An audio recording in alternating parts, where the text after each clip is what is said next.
আজকের পর্বে সবাইকে লাউ চিংড়ি রেসিপিটি দেখার জন্য আমন্ত্রণ জানাচ্ছি।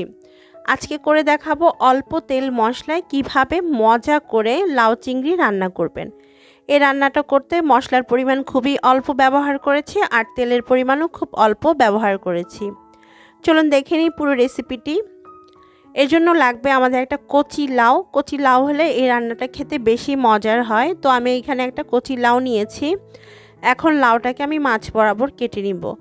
আপনারা আপনাদের পছন্দ মতো যে কোনো শেপ করেই কিন্তু লাউ কেটে নিতে পারেন। তো আমি আমার পছন্দ মতো বা সচরাচর আমি যেভাবে লাউটা কাটি বাসায় সেভাবেই কেটে নিচ্ছি। প্রথমে মাছ বরাবর আমি কেটে নিয়েছি লাউটাকে, আর দেখতেই পাচ্ছেন লাউটা বেশ কচি। এবার একটা অংশ নিয়ে এর মাঝখানে আমি কেটে নিচ্ছি। তো তারপর আবার মাঝখানে আরেকটা কাটা দিচ্ছি। এভাবে একটা লাউয়ের অংশকে আমি 4 টুকরা করে কেটে নিব।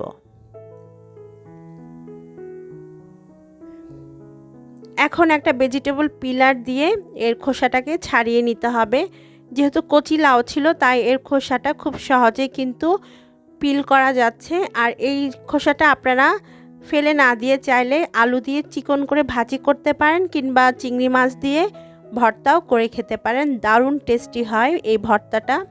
তো আজকে আমি ভাজি করব এই লাউয়ের খোসাটা, তাই আমি এটাকে একটা সাইডে রেখে দিচ্ছি। এবার লাউটা কেটে নিতে হবে। আমি খুব বেশি মোটা বা খুব বেশি পাতলা করছি না, মিডিয়াম করে আমি কেটে নিচ্ছি। আপনারা আপনাদের পছন্দ মতো যে কোনো শেপ করে লাউটাকে কেটে নিতে পারবেন।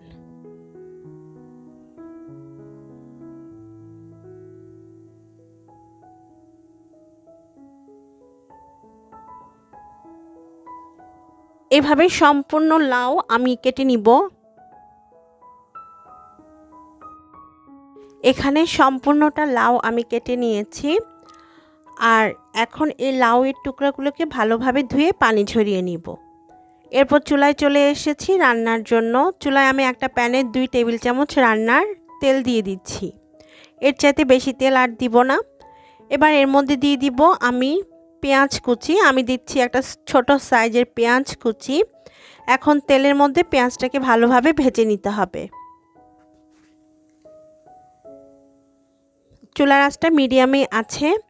2 মিনিট ভাজার পর এর মধ্যে আমি দিয়ে দিব 200 গ্রামের মতো চিংড়ি মাছ। চিংড়ি মাছগুলো খুব ভালোভাবে ধুয়ে পরিষ্কার করে নিতে হবে। তো এখানে 200 গ্রামের মতো চিংড়ি মাছ আছে।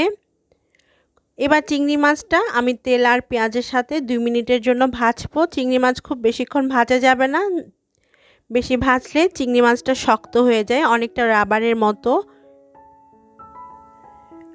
এবারে এর মধ্যে দিয়ে দিব স্বাদ মতো কিছুটা লবণ। লবণটা চিংড়ি মাছটা ভাজার পর অ্যাড করবেন।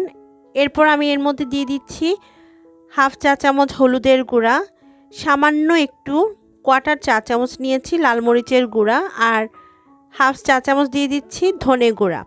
ব্যাস এগুলো হলো আমার আজকের মশলা। আর কোনো মশলাই আমি ব্যবহার করব না এই রান্নায়। সামান্য একটু পানি দিয়ে মশলাটাকে খুব ভালোভাবে কষিয়ে নিতে হবে।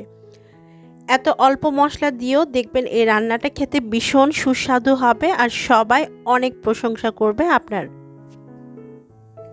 ভালোভাবে মশলা কষানো হয়ে গিয়েছে। এখন আমি এর মধ্যে লাউয়ের টুকরোগুলো দিয়ে দিচ্ছি। সবগুলো লাউয়ের টুকরা দিয়ে দেওয়ার পরে আমি মশলা আর তেলের সাথে লাউয়ের টুকরোগুলোকে ভালোভাবে মিশিয়ে নিব। তারপর ঢাকনা দিয়ে ঢেকে আমরা লাউটাকে কষিয়ে নিব 3 থেকে 4 মিনিট। আর চুলার আঁচটা আমি মিডিয়ামে রাখবো কষানোর সময়। এবারে ঢাকনা দিয়ে ঢেকে দিচ্ছি আর অপেক্ষা করছি ভালোভাবে আমাদের লাউটা কষানো হওয়া পর্যন্ত।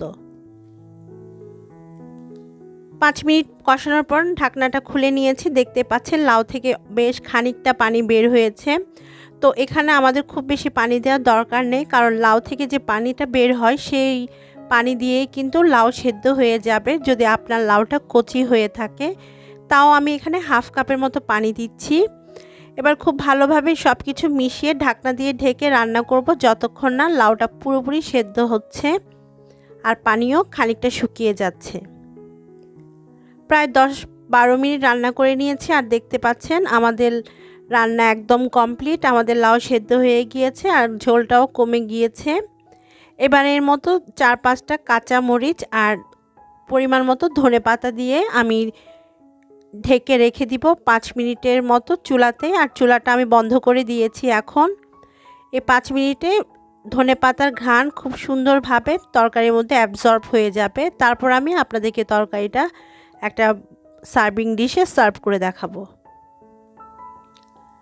5 মিনিট পরে আমি একটা বাটির মধ্যে আমাদের লাউয়ের তরকারিটা সার্ভ করে নিয়েছি। দেখতেই পাচ্ছেন চিংড়ি মাছ আর লাউ খুব ভালোভাবে সেদ্ধ হয়েছে। এই ছিল আমার আজকের রেসিপি, লাউ চিংড়ি খুব অল্প তেল মশলায়। একবার ট্রাই করে দেখবেন, আপনাদের সবার অনেক পছন্দ হবে।